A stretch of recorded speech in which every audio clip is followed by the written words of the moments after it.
Assalamu alaikum. In this lecture, we are going to discuss push-down automata. So, push-down automata is used to recognize a family of languages called context-free languages. And we've discussed context-free languages last week, and we've discussed the relationship between context-free languages and regular languages. We've mentioned that regular languages are a proper subset of context-free languages. So that means that every regular language is context-free, but not every context-free language is regular. So every regular language can be described using a regular context-free grammar, but not every language that is described by context-free grammar can be described using a regular expression. And similarly, a regular language is recognized by a machine called finite automata. And finite automata had the limitation that they don't have any memory.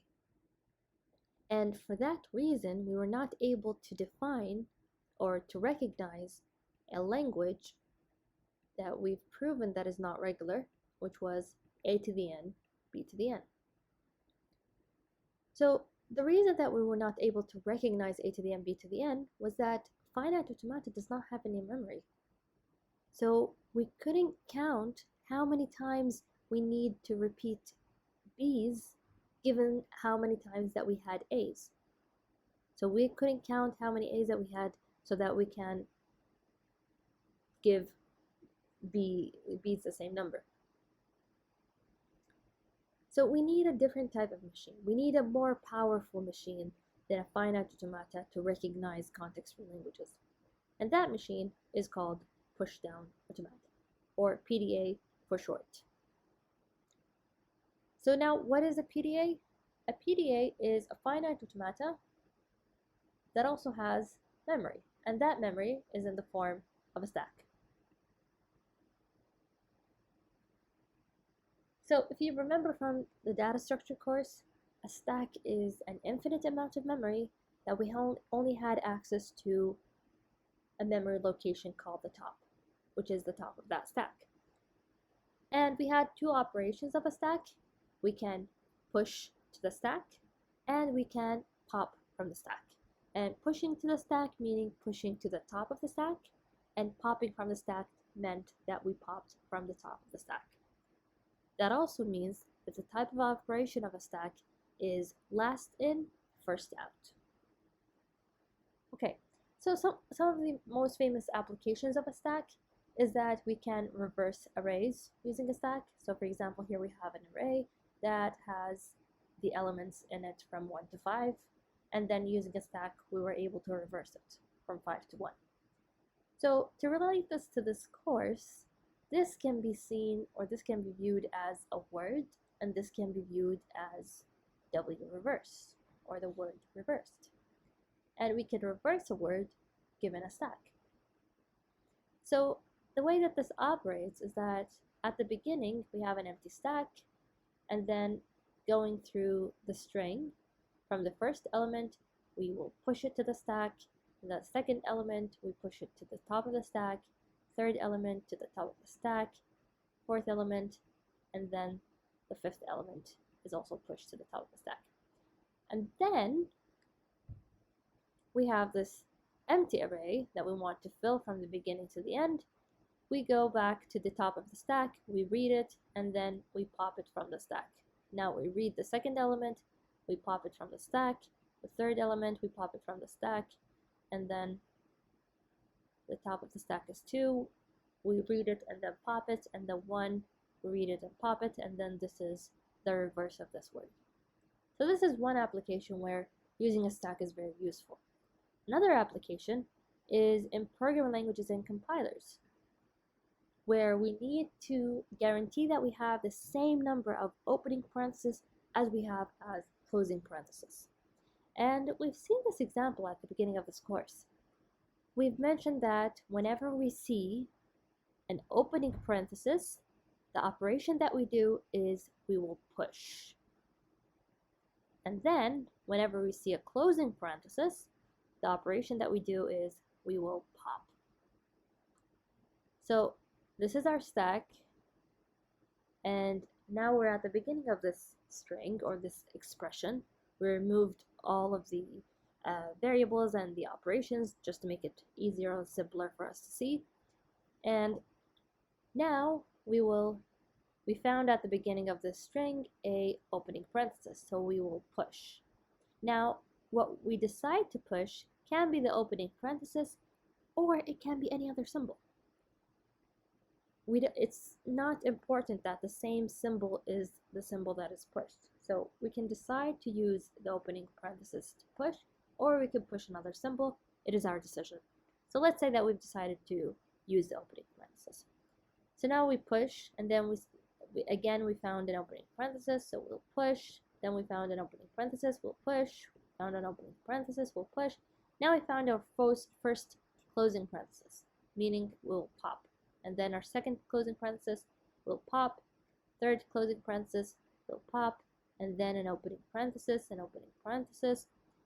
then a closing parenthesis, meaning we'll pop again, and then our last closing parenthesis, meaning we will pop. Now that we are back to an empty stack and we've consumed the whole string, that means that we had equal number of opening parentheses as we had closing parentheses. So this is correct. Now here we see some examples where we either don't have, either we have missing opening parenthesis or we have missing closing parenthesis. And in both cases, these are not accepted. So in this example, we had 2 opening parentheses and only 1 closing parenthesis, and this should not be accepted. We will push, and then we'll pop, and then we reach the end of the string and the stack is left empty, meaning that we have 1 remaining missing closing parenthesis. And here we have the opposite operation. We push an opening parenthesis, and then we pop it, and now we're trying to pop something that does not exist in our stack. So these are 2 ways of not accepting this or not having equal number of opening and closing parentheses. So now back to PDAs. So as we've said, a PDA is a finite automata and a stack. It is particularly an ENFA plus a stack. So we mentioned this earlier. Why do we need a stack? Well, because we need memory. We need additional memory that was not accessible to us when we had a finite automata, so we used a stack. So a push-down automata had the same tuple that we've seen in a finite automata, but we also had we have now some additional elements. So we have Q, which is the state in our ENFA. This is the same as we did in a regular FA. We have alphabets, and we have a starting state, which is a member of Q, and we also have final states. It can be 0, 1, or many, and this also belongs to Q if we have a final state. And now the additions that we have for a PDA is that we have because we have a stack, we can have different stack symbols. So the stack symbols can be exactly the same as the input alphabet, but they also can be different. For example here, the input alphabet, we have opening and closing parenthesis. But in the stack, we never see a closing parenthesis. So we don't need to define it as stack symbols. We can also choose to not use the opening parenthesis at all. We can choose a different set of stack symbols. We can say whenever we push, we will push for example, a 1. So I can push a 1 whenever I see an opening parenthesis, and then pop this 1 whenever I see the closing parenthesis. It doesn't have to be the same set of alphabet. So that is why we have a member of this tuple, which is the stack symbol. And then the transition function we have a transition function in a finite automata, but it is different from a push-down automata. So we'll see this in the next slide. And finally, we have Z0, which is the initial stack top symbol. So because we have infinite memory, we need some indication that we are at the empty stack. So because it is infinite in theory, so having a initial stack symbol tells us that we are at an empty state position.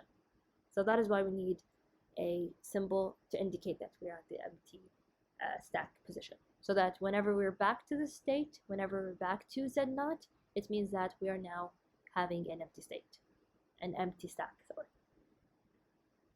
So if we decide to have one and then another one, then we pop it and then we pop it again, and now this appears to be at the top of the stack, this means that we have an empty stack.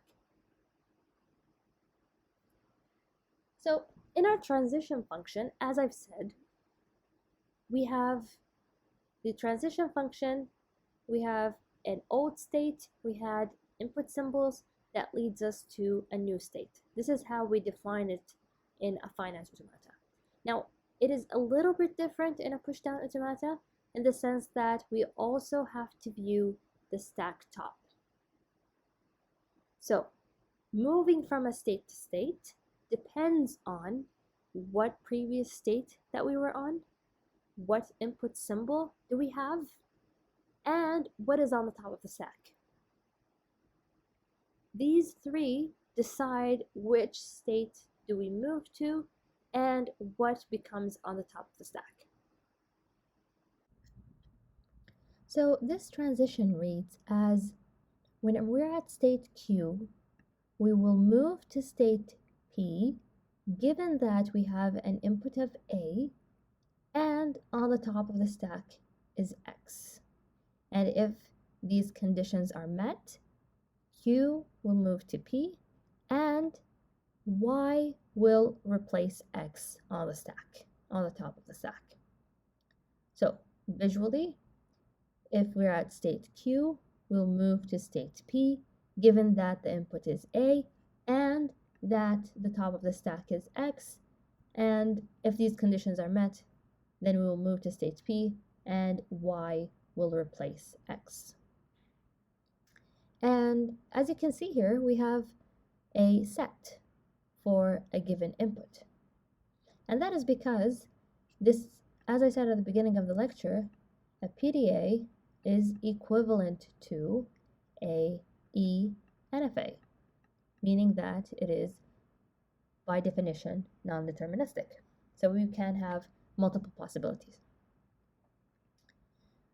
So when we say that X is replaced by Y, in a stack, the replacement means that X will be popped and then Y will be pushed. Now we have three possibilities for Y that is being pushed. Y can be epsilon, and that means that we're just popping X. We're not pushing anything. So this operation or this action is that we're just popping. Or Y could be equal to X, and that means we're popping X and then again we're pushing X, meaning we're not changing whatever's on the stack. So we're skipping the pushing of anything in the stack. And then the third option is that we have a string.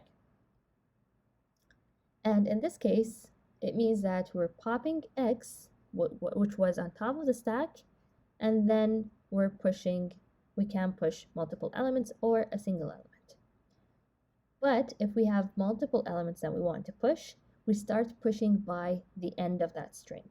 So we start pushing by ZK, and then ZK minus 1, ZK minus 2, until we reach Z1.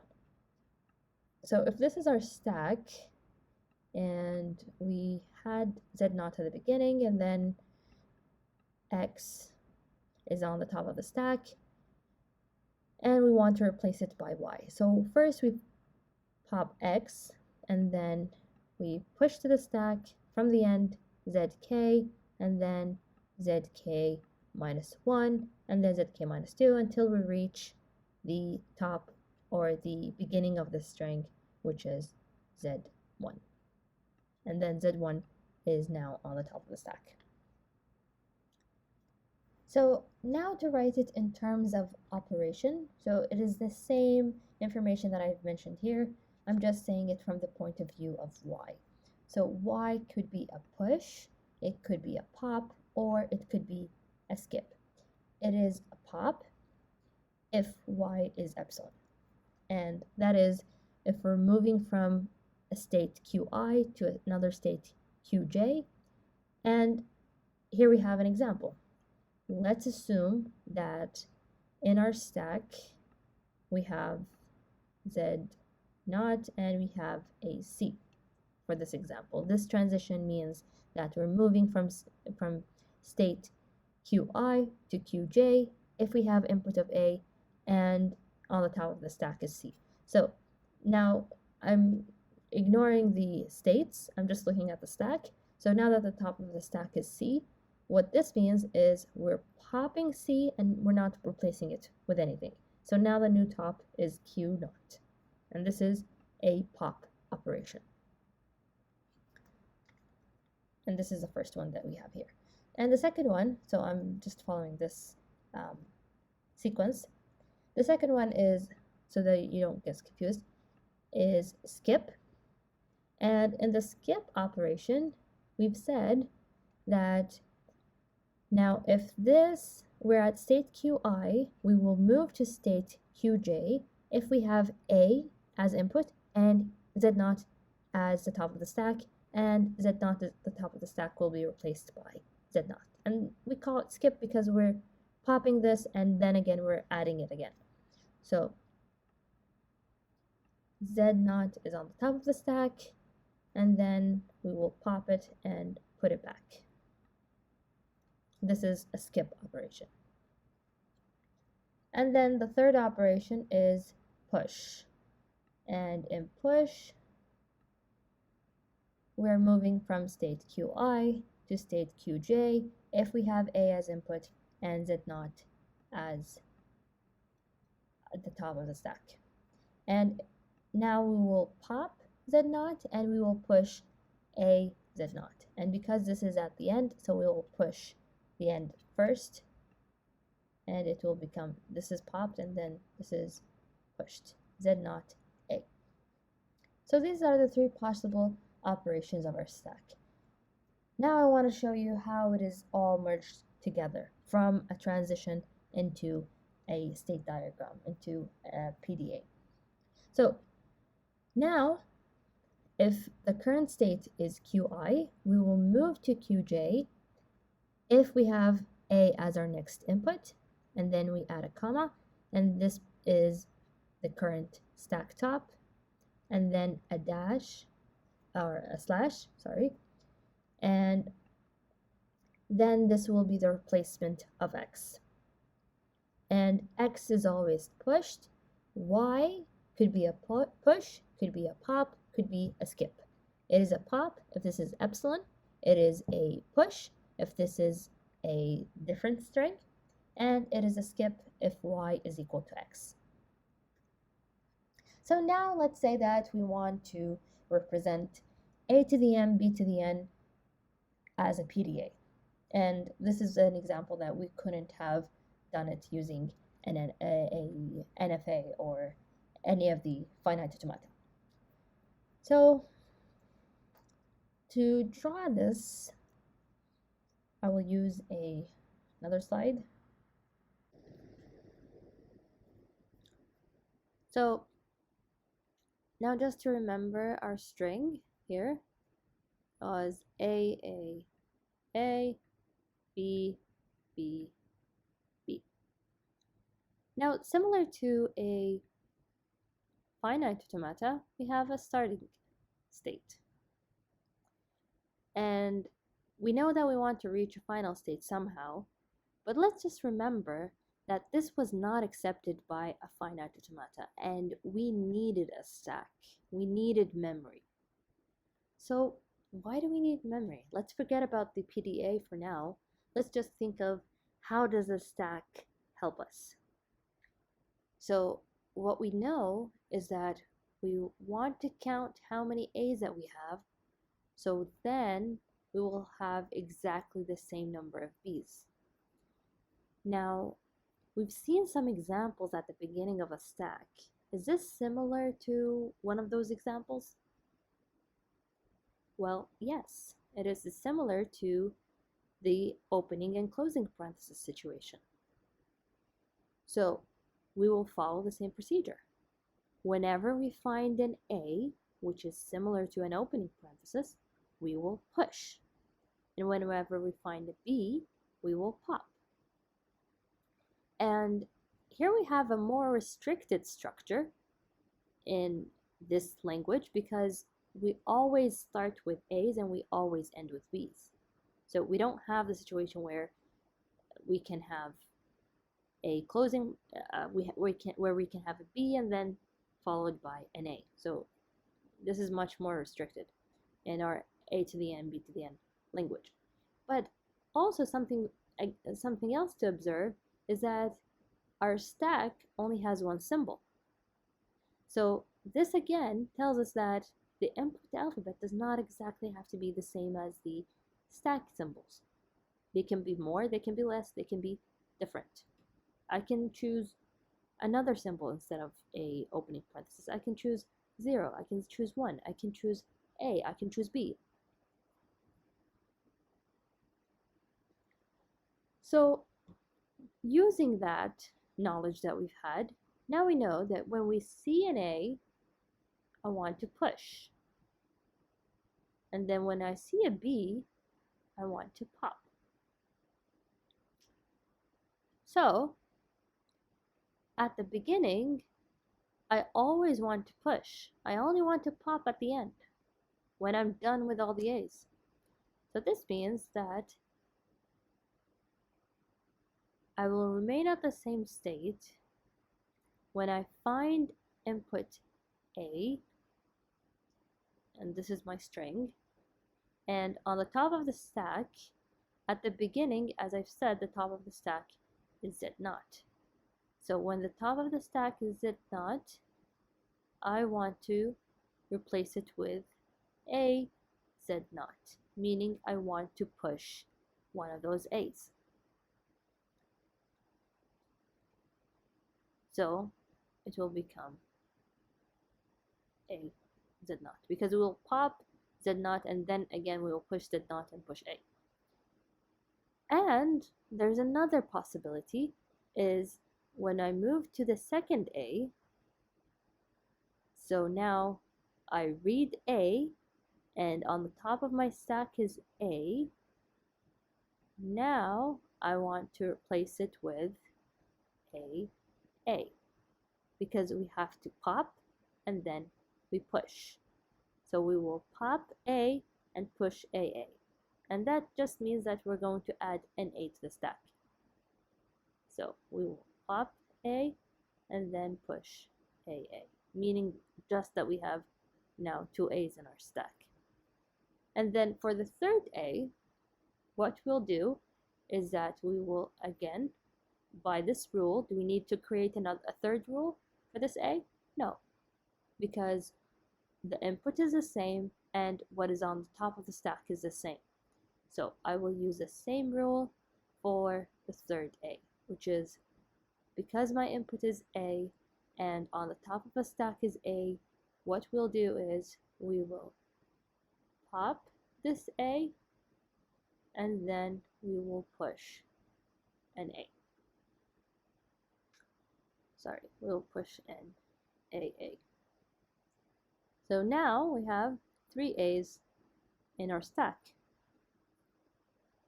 And now moving to the B's, now if I move to a B, now I want to go to a different state. And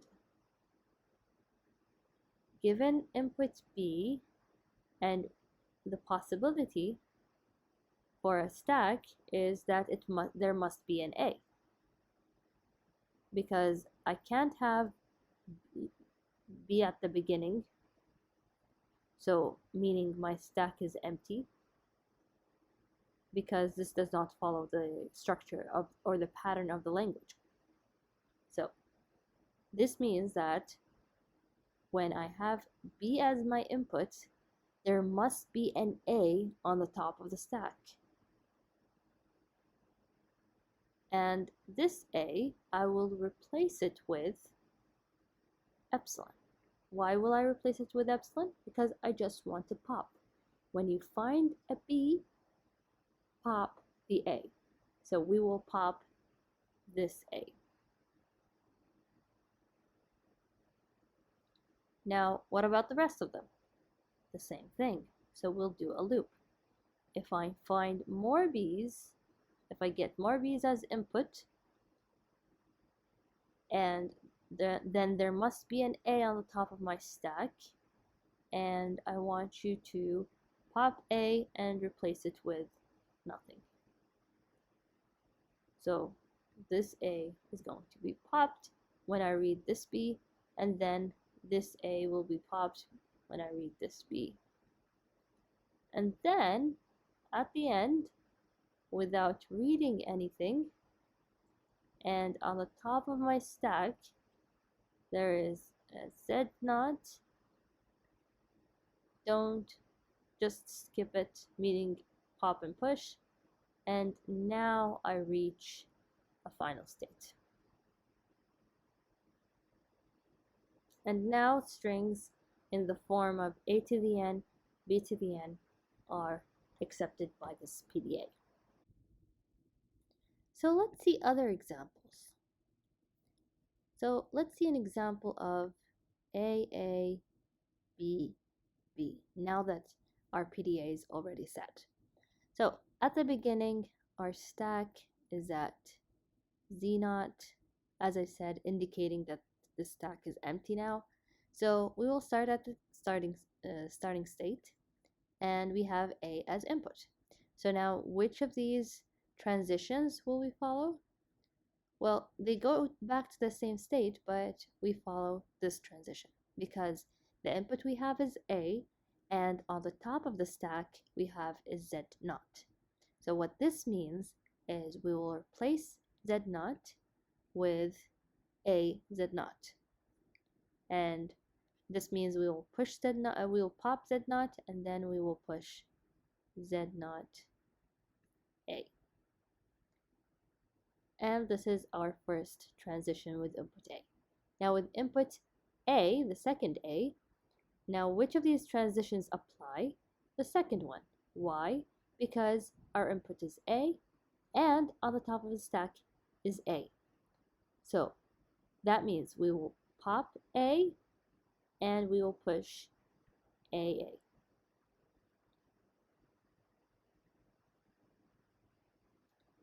So now we have pushed two A's. Now we have a B in our input. Can we use this transition? No, we can't. Can we use this transition? No, we can't. Can we use this transition? Yes, because B is our input, and on the top of our stack is an A. So this transition means that we will pop A, replace it with nothing, meaning we'll just pop in A. So now our next input is a B. So we move to this state. We have two possibilities. We have with no string, without reading anything from the string. If we have Z0 as the top of our stack, then we will move to a final state. Does this apply? No, it doesn't, because we have an A in our stack. So this does not apply. What about this one? Do we have B as input? Yes, we do. So because we have B as input, and do we have A on the top of our stack? Yes, we do. Then we will apply this transition. So by applying this transition, we are popping A and pushing nothing. Now that we're pushing nothing, what is on the top of our stack? It is Z0.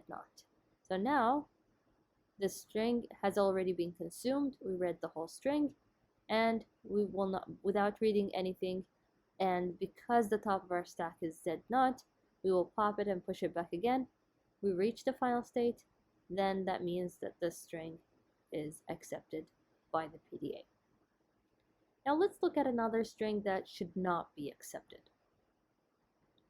So let's say, for example, we have A, B, B.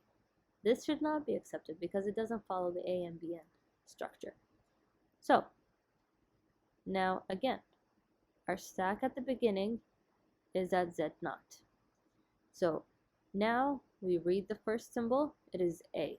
Which of these transitions do we follow? The first one, because A is our input and Z0 is on the top of the stack. So this is the only possibility that we have. So now what this means is we will pop Z0, we will push A Z0. So we will pop this and push A Z0. And we said that we will push from the beginning to the end. From the end to the beginning. So we'll push Z0 first and then A. Now we have B in our stack. So can we apply this transition? No. Can we apply this transition? No. We only have the possibility of applying this transition. And this transition tells us that if we have B in our input, A on the top of our stack, then we will pop A and push nothing. So we will do that because this is the only option that we have. And we move to this state. So we will pop A and we will push nothing. So now the top of our stack is a Z0. So we move to this state. Now we have B as our input and A must be on the top of our stack, which is not, so we can't apply this. Or we have another option, is that without consuming anything from the string, and if we have Z0 at our stack, then we will move to Z0. And now we will pop Z0, we will push Z0. And we will have Z0 and we're at the final state. But now, because this is not a finite automata, reaching a final state is not the only condition. In a PDA, we have two conditions. The second condition, meaning the first condition is that we reach a final state. The second condition is that we consume the whole input. In this case, we did reach a final state, but we did not consume the whole input because we didn't consume the second B. We consumed the first A here, and then we consumed B here, but we were not able to consume the second B. So that is why this string is not accepted by this PDA. So a third example. Let's see, let me change this color. Let's see a third example where we have more A's than we have B's. And in this case, we again begin at Z0, and then we read the first A. We have two possibilities, but we only can apply this possibility because at the top of the stack is Z0. So we read A as input, Z0 is on the top of our stack, so we will pop it and replace it by Z0, and then we will push A. Okay, so now we've already consumed this A. Now we have a second A. So which of these apply? This one. We read A from the input, and the top of our stack is A, and we will pop it and push AA. So now we have B on the top of our stack, as our input. Now we can't apply any of these two. Can we apply this one? Yes, we have B as input, we have A on the top of our stack, so we will just pop A. We did pop A and we moved to this state. Now we have consumed the full string. Did we reach a final state? No, we're stuck here. We didn't reach a final state. So is this string accepted? No, it is not accepted. So this string is accepted because we were able to consume the full string and we reached the final state. This was not accepted, although we reached the final state, but we couldn't read this B when we reached the final state. The third string was not accepted because we didn't reach a final state. So this is the formal solution for A to the n, B to the n. Okay, so another example. So here we have a similar language, but instead of having the same number of A's as we have B's, we have twice as many B's as we have A's. So before we try to design the PDA, now let's just think of the stack. So at the beginning, the stack will have the empty string symbol, and let's think of some examples. So we have A, B, B is an example of a string accepted by this language. A, B, B, B, B. Now the previous procedure that we used was that whenever we find an A, we want to push it to the stack, and whenever we find a B, we will pop it from the stack. Obviously that doesn't work here, but is there a relationship? Is there something similar that we can do? Well, what can we think about is for every A that we push, this B we will skip, and then with this B we will pop from the stack. And this is possible because if we remember here, we have three operations. We can pop, we can push, and we can skip. So we pop, we push when we add A's to the stack, and we previously popped when we saw B's on the stack. But now we can skip for the first B and then pop for the second B. So then we have as many pushes as we have pops and skips to follow the A to the n, B to the 2n structure. So now that we had an intuition, we can start designing our PDA. So we always have an initial state, and for the initial state we have transitions for A because the string only starts with A. So we have two possibilities. The first possibility is that we read an A, and on the top of the stack is a Z0, meaning that we're at the first A, and then we will push A Z0. The other possibility is we've already read the first A, meaning that our stack now already has an A. So this is the first possibility. The second possibility is that for this case, we have already read our first A and we have an A on our stack. Now we are reading the second A. So that means the top of our stack is now an A, and we replace this A with two A's. So that means we added another A because this operation is popping and then pushing two A's, meaning we're just, in total, we're adding another A. So this is the transitions for A. Now that we start with the B's, the first B, as I've said, we will skip, and then the second B we will pop. So now if we read a B and A is at the top of our stack, and there's only one possibility. It can only be A on the top of our stack. It can't be Z0, it can't be B, because we have A to the n and then B to the 2n. If Z0 was on the top of the stack, that means we haven't read any A's. And that means that this is not part of our language. This is, for example, BAA, whatever the remaining of the string is, this does not belong to the language. So the top of the stack always has to be an A. So in this transition. So now if A is on the top of the stack, because this is our first B, we will skip, meaning we will pop and then push. Then for the second B,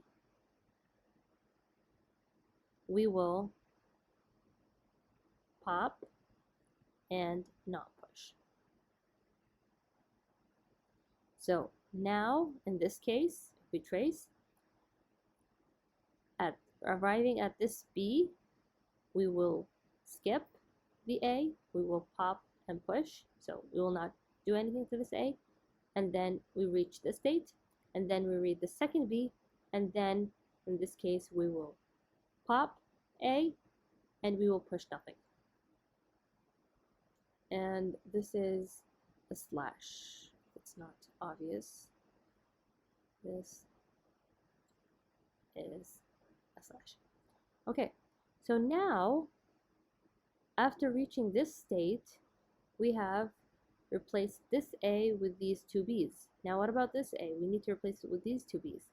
So now we need a loop so that if we have multiple B's, or yes. So now we have a B when we have A, and we will skip.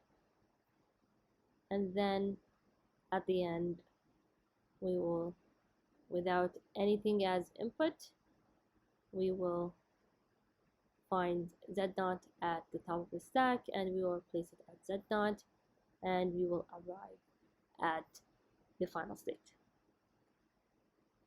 So let's just show an example for it to be clear. Let's try to trace it with this string.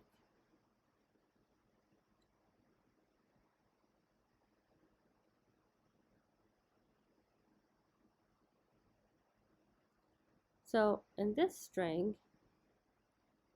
now this is my stack, and we start at Z0. So now we're at the initial state, and at the initial state we have three possibilities, and I can only use one transition of these three possibilities because A in our input is in these two possibilities, but we have another condition, is that what is on the top of the stack, and we only have Z0 on the top of the stack, so this is the only transition that I can use. So we will pop X0 and we replace it with X0 and A, and by the end of this we will have A on the top of the stack. Now the second A, again, because we're still at this state, we have three possibilities, but what of these possibilities apply?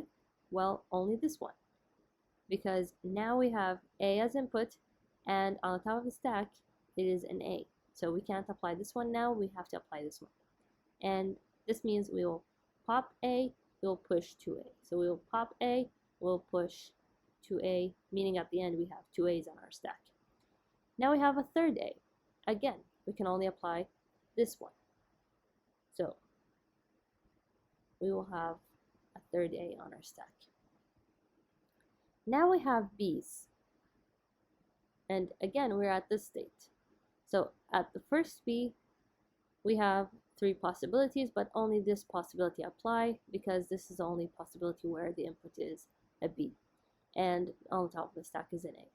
So what this tells us is now we will skip, because this is our first B of the pair, so we will skip this, and then the second, and we reach this state, and then the second B of the pair, we will move to this state.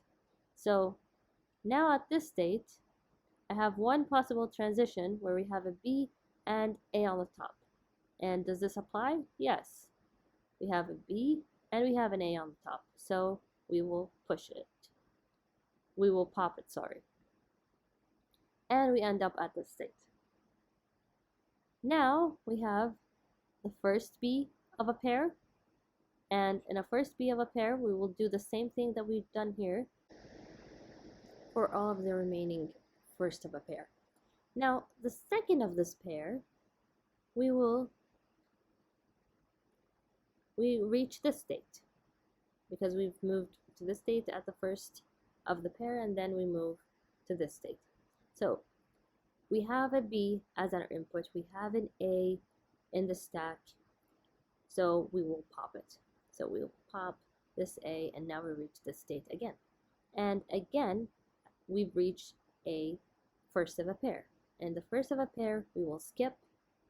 We have B as our input, yes. We have A on the top of the stack, yes. But we will not do anything. We will pop and then push again, but that will not change what is on the top of the stack. And then we reach this state, and at this state, we read the input, it is a B. We have a B transition, and we have A on the top of the stack, so we will pop it and reach this state. We will pop it, and we reach this state. Now at this state, can I again go to this transition? No, because we consumed the whole string. But we have another option, which is with nothing, or with epsilon, and Z naught on the top of the stack, we can reach the final state. We can move from epsilon. We do have Z naught on the top of the stack, so we will push and pop, meaning we will skip and reach the final state, and this string is accepted. And behind this drawing is the formal solution. So now try to do this one at home. It is similar to the examples that we've seen, just a small modification. Now we have A to the 2n, B to the n. So we have twice as many A's as we have B's.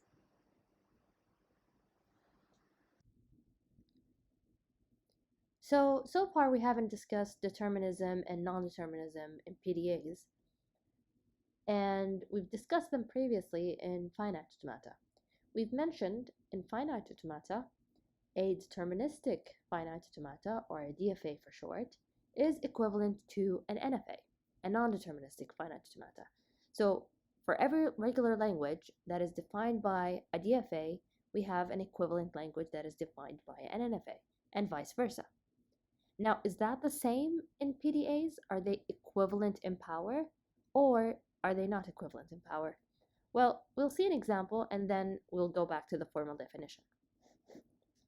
So an example that we would like to go through is the palindrome example. And here in this palindrome, we have a language that says that for every word, it is going to be followed by the reverse of that word with a separator C. So to design a PDA for this, we first start with our starting symbol, and then because we have a word at the beginning, that means that we will accept any word at the beginning. And then we will try to find this separator C, and then we will have the word reversed. So we know that we will start by pushing elements into the stack, which is the word, and this example is similar to the first example that we've seen on stacks, which is this one, because now we have a word here and then we want to get the word reverse. So we will push the elements of the word on the stack, and then we have a separator which tells us that now this is the end of the word and this is the beginning of the word reversed, and then we will start popping the word reversed. So this is the intuition behind this example. So now we know that first we will start pushing some elements, and then we will find a separator. We will read a separator, C, and then we'll do something about it, and then we reach another state, and then we will start popping some elements. So now what are we going to push and what are we going to pop? Well, again, at the beginning, we have Z naught. So now we have a possibility that we have read A from the string. Let's just give a string to make it easier for us to understand. So we have A and B and C and then B, A. So our alphabet, or sigma, is A and B and C. We use A and B for the whole string or the whole contents of a word. C is only used for a separator between the W and W reversed. Okay, so now we have a possibility that we read A, and this time, are we going to push only A's, only B's, or are we going to push both? Well, we want to push both in this case. Why do we want to push both? Well, because I want to remember when I had an A, at what time did I have this A? Because I wanted to have it reversed. So again, similar to our example here, when we push an A to the stack, we want to remember what element was that value. As opposed to here, in this example, we don't care what is the element. Because here we know there is a structure. For every opening, we want to see a closing. But here we don't have a structure. Here what we have is a number of values that I want them to be reversed. So what I store in the stack is those values. I don't store one value only.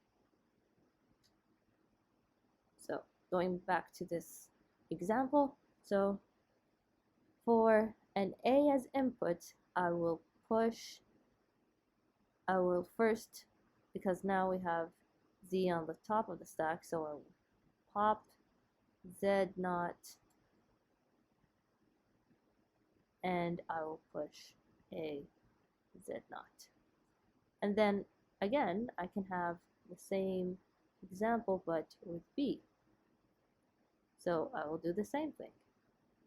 If I read B and Z0 is on the top of my stack, then push B and Z0. Now, what if I have this element? Now, we've covered the first letter of both possibilities of having A or B. Now, what if we're at the second element? Second part of the string. So, Z0 will not be on the top of the stack. So let's say, for example, we're at this point, then we have A on the top. So this will not be allowed for us to read. So we will read A, or sorry, this time it is a B. So we'll read B, and then we have A on the top, and we want to push BA. So we will pop A and replace it by BA. So we'll pop A and then replace it by BA. And as I've said before, we push this first and then this. So this B will now be on top of the stack. So what if we have the other possibility that we have A as the second letter? In this case, we will read A, and then if we have B on the top of the stack, then we will push A, B. This is not a very clear A, so we will push A, B. Now, are these the only possibilities that we can have? No, they're not, because I can have AA and then AA. And none of these possibilities represent this second A. So I have to still add that. So I'll draw this again to add these possibilities.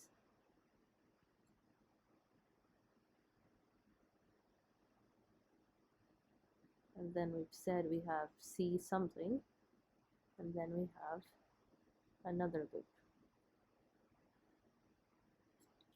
So another possibility is I can read an A, and on the top of my stack is an A from this here, and I will push AA. And the same goes if I have B, B, C, E. I can have B, and B is on the top of my stack, and I want to push another B. Okay, so now this covers all of these possibilities. Now, if I get a C, what happens then? Well, if I get a C and I find an A on the top of my stack, what will I do with this A? Leave it. If I find C on the top of my stack, and if I have C on my input, B on the top of my stack, I will leave it. Why? Because I want it to remain unchanged. I want to pop when I reach this second part, second half. This is when I want to pop. Whatever I find when on the top of the stack, when I'm at C, I want to remain as it is, because I don't want to pop it now. I want to pop it when I receive it as input. Okay, so now I move to these elements. So what do I want to do here? Well, what I want to do is now the value that I have here should match the value that I have here. Meaning that the value I see as input should match the top of the stack, because this is the last element that I put on the stack. And then when I read this, I will pop this from the stack, and then this becomes the first element on the stack, and these two must match. So what it means here is that when I read a B, then there must be a B on the top of the stack, and I want to pop it and push nothing. And if I read an A, then an A must be on the top of the stack, and I want to read it and pop nothing.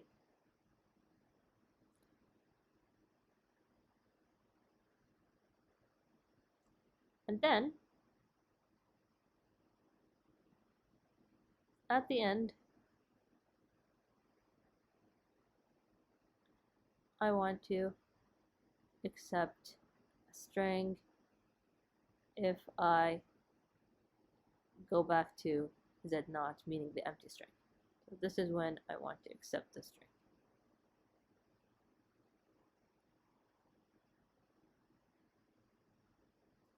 Okay, so let's see some examples.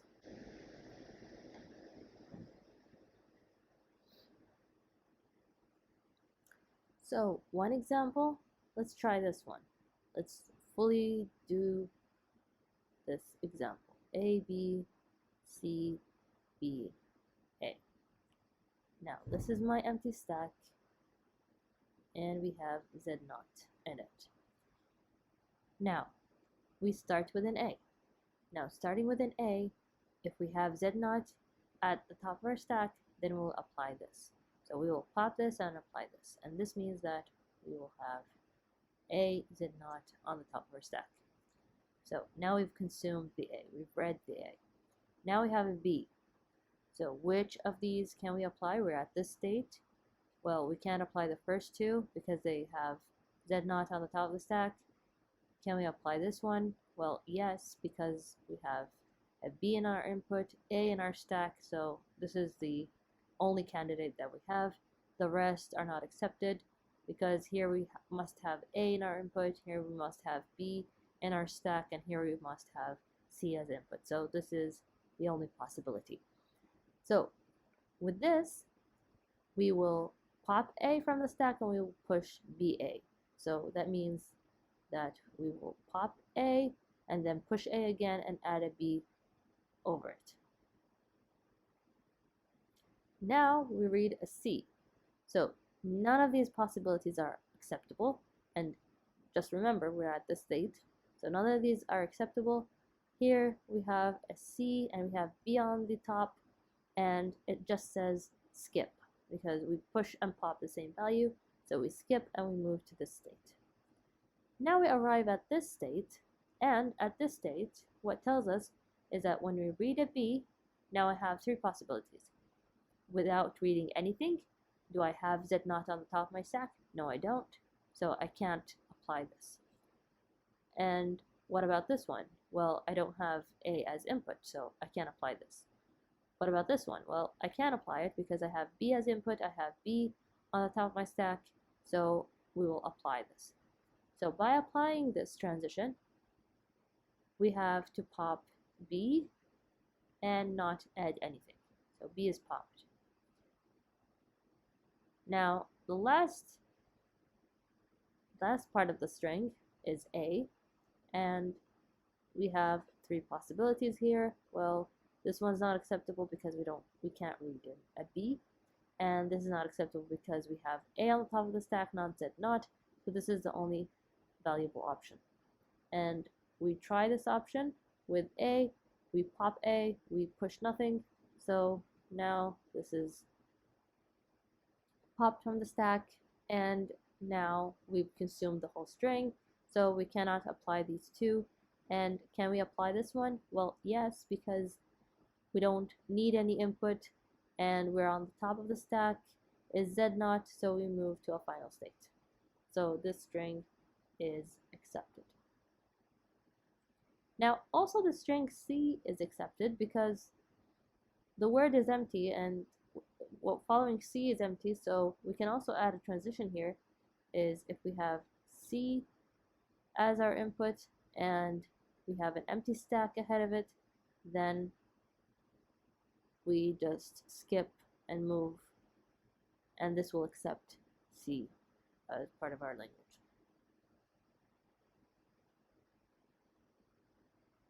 So now let's try something that should not be accepted. Let's try something such as, just for space, let me erase this part. So let's try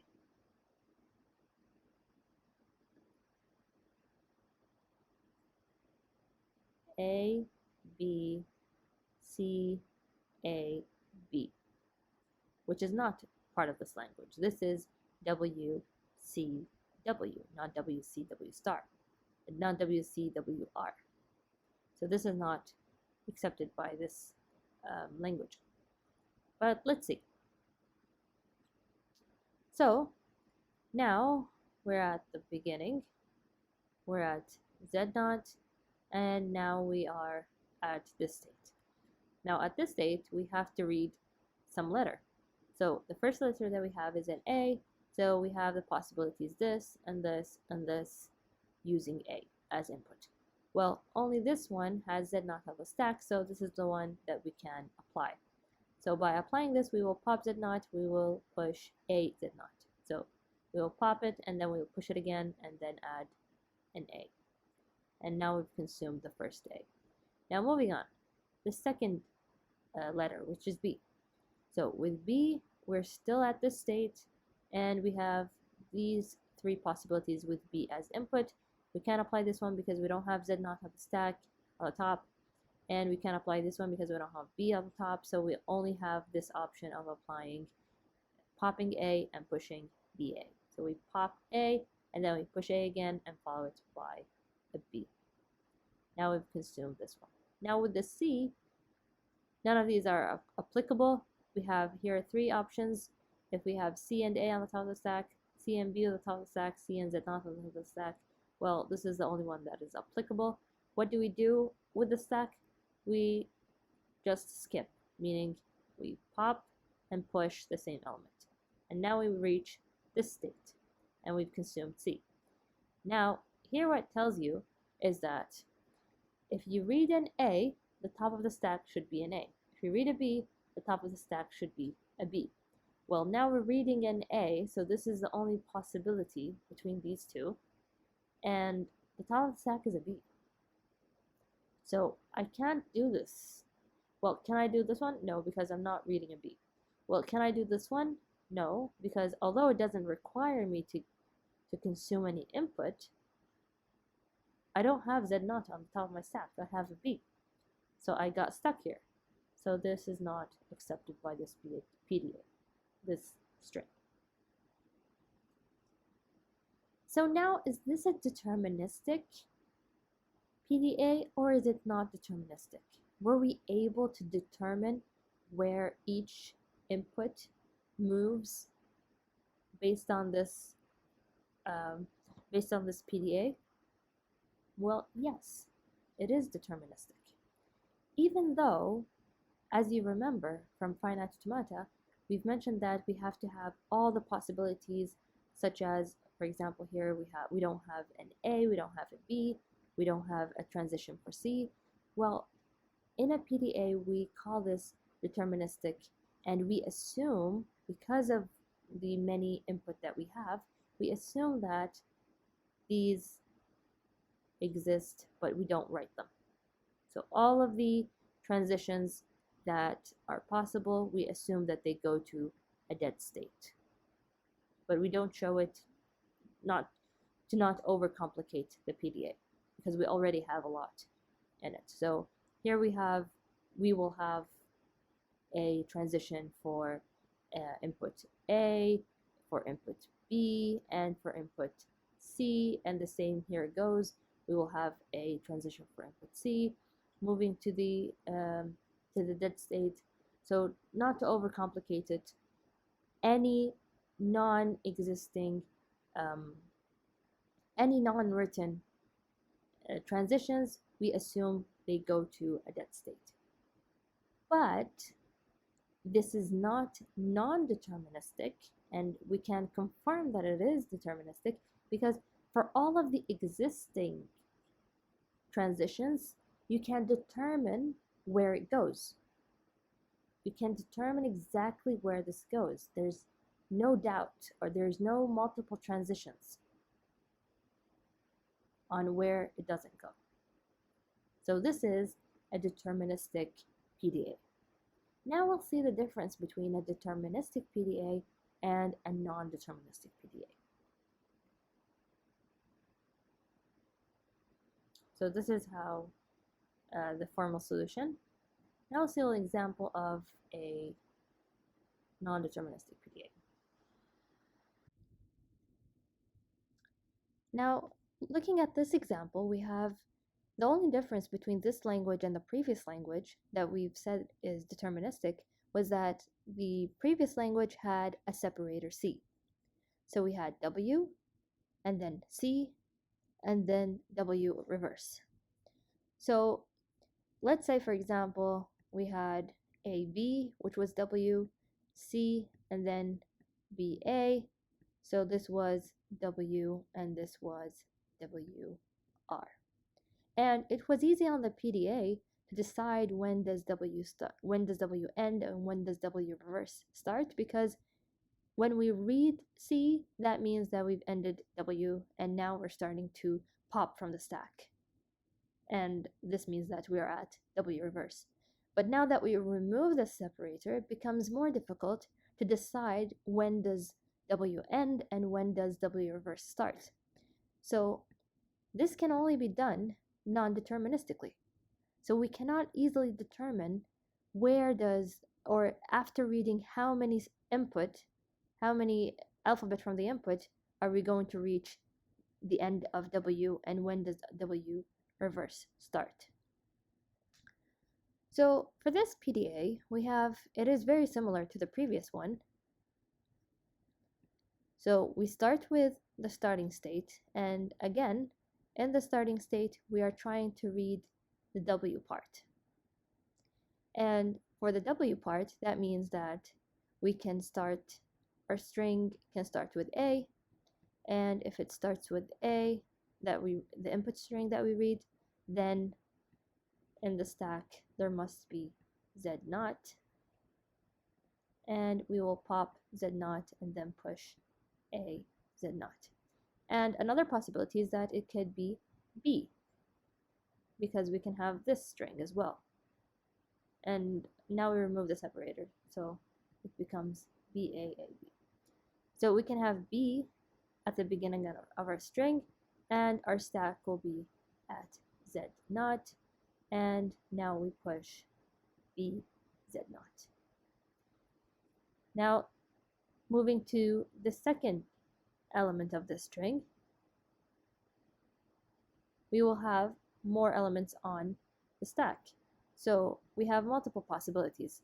Now, if we read A and we have elements on the stack, those elements could be either we have B ahead of it, or we could have another A ahead of it. So if we had an A, then we will pop that A and we'll push AA. If we had a B, then we will pop the B and then push AB. Now what if we have a B on the second or third of the remaining elements of W? Then with reading B, we could have A on the top of the stack, and then we will pop that A and push BA, or we could have a B and we will pop B and push BB. So these are the possibilities for W. So this is the state for W. Now, how do we move from W to WR? Previously, we moved with the separator C. So here we read C, and then we moved to the next state. But now we don't have a C. So we have to read nothing. So epsilon is what we read. And then on the top of our stack, it could be an A. And if there is an A, we will keep it. And if there is an B, we will keep it. We will not change anything. We will start popping when we move to W reverse. So again, we could have B on the top of the stack, and also we can have Z naught on the top of the stack. So now we reach W reverse, and if we reach W reverse, similar to the previous example, this nothing changes here, is when we read a B, then there must be a B on the top of the stack. And we will push that B, we will pop that B and push nothing. And if we read an A, then there must be an A on the top of the stack, because if we read this B, and then on the top of the stack, we're going to pop a B, because these should be reverse of this. So this, if we read it here, it should be on the top of the stack, and then when we read this B, we should pop this B. There is no other possibility. We can't have an A on the top of the stack. It must be a B. Otherwise, it is not a palindrome. So again, if it was an A, then on the top of the stack, there must be an A, and we will pop that A and push nothing. And this will cover W reverse. And then, by the end of it, we will read nothing, and Z naught is on the top of the stack, and Z naught will be pushed. And we reach a final state. So now this becomes non-deterministic. And the difference here is previously, here we had a C for input instead of having epsilon. And that contributes to the non-determinism because we had two possibilities. So let's say now we're trying to read this string, and we want to make sure, is this string going to be accepted by this PDA, or is it not accepted by this PDA? So now let's test this string. Now, starting from the first state, which is used to define W, we will add A and B. So now we have multiple possibilities. We are reading an A, so we have this transition, this transition, this transition. But this is the only applicable transition, because to do this transition, we have to have an A, and we have to have Z naught at the top of our stack. And this is exactly what we have. So we will do this transition. But we can't do this one, for example, because we don't have A on the top of our stack. So this is the only applicable transition from these 6. So we will now push an A on the top of our stack. And we've consumed A. Now for B, we have multiple possibilities. We have this, this, and this, but only one of them has the correct top on the stack, which is this one. So with this transition, we read B, we have A on the top of the stack, we pop A and push BA. So now we've consumed B and we've pushed a B to the stack. Now that the first half or the word has ended, now we move to the reverse of that W and we choose which of these transitions is applicable. Well, this transition is applicable. Without reading anything, we will remain, the top of the stack will remain on the top of the stack. And what is on the top of the stack right now? Well, it is B. So it will remain on the top of the stack because we want to pop when we read the reverse. So that is why we skip here. So now we reach W reverse, and in W reverse, now we read a B. What possibilities do we have? We only have one possibility, which is this one. And for this possibility, when we read a B, we will pop a B and we will push nothing. So when we read the B, we will pop this B. So this B will be popped from the stack. And then for our last element, our A, we read an A, and then A is on the top of our stack, and we will pop it and push nothing. So now we've consumed the whole input, and the only transition possible that we have is without any input, and Z0 is on the top of our stack, then we will push and pop, meaning pop and push, meaning we will skip this operation and we will move to the final state. And this string will be accepted because we consumed the whole string and we reached a final state.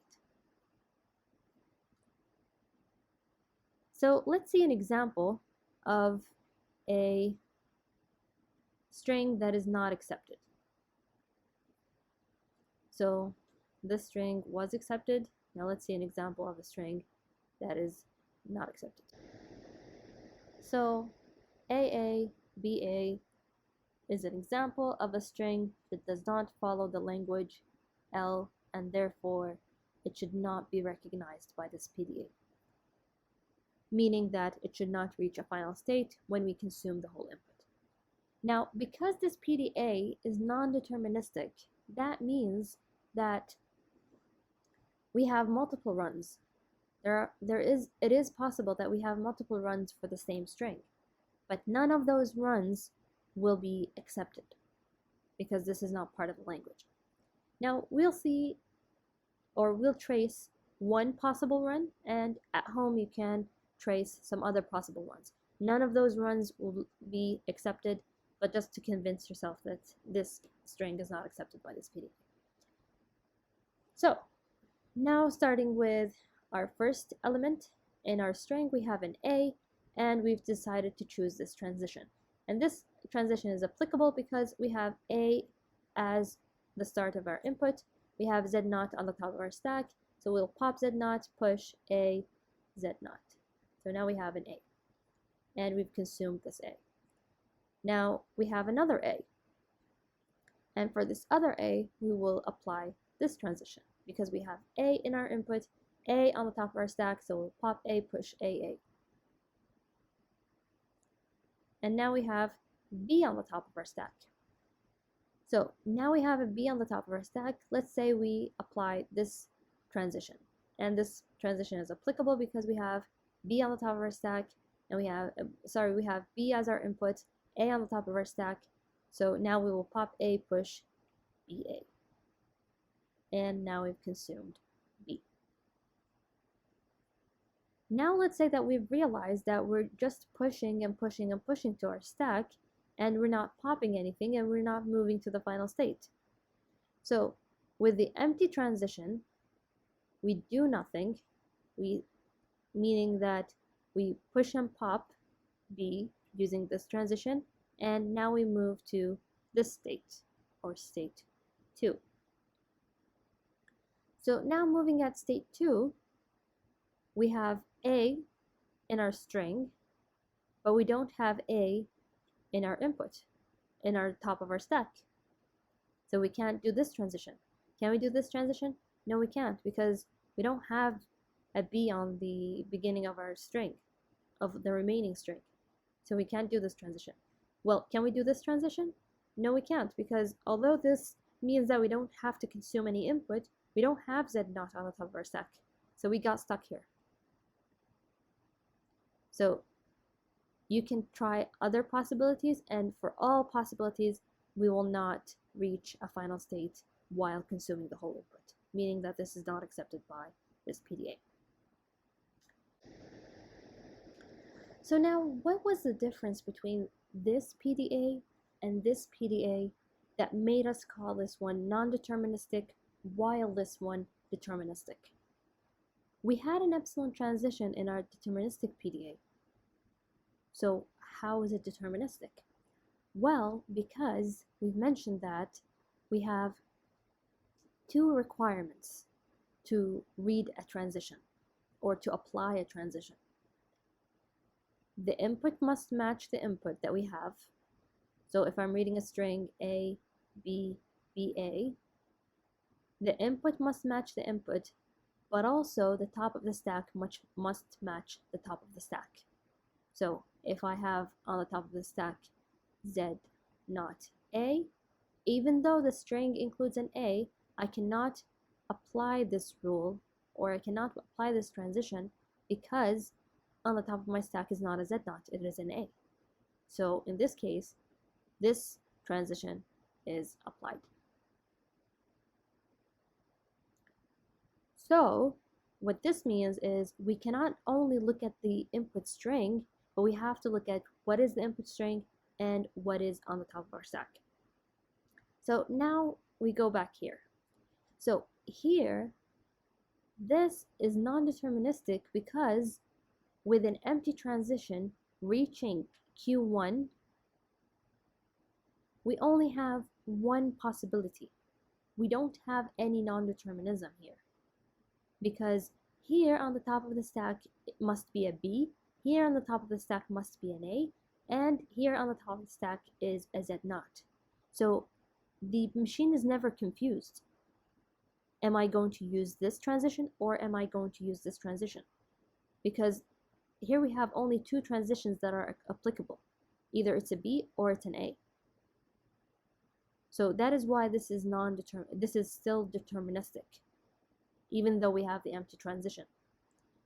But here, for example, this is non-deterministic because of these three transitions, not because of this one. And that is because, let's say at the beginning of our string we have A, B, B, A, and now we're going to start consuming the string and checking if it's going to be accepted or not accepted. So at the beginning, we have Z naught on the top of our stack. At the beginning, we have two possibilities to start this transition.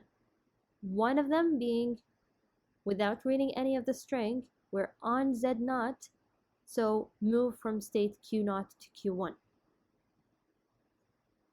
And the second possibility is, with reading A, which is the beginning of the string, remain at Q0. So this is the non-determinism that is introduced with this PDA.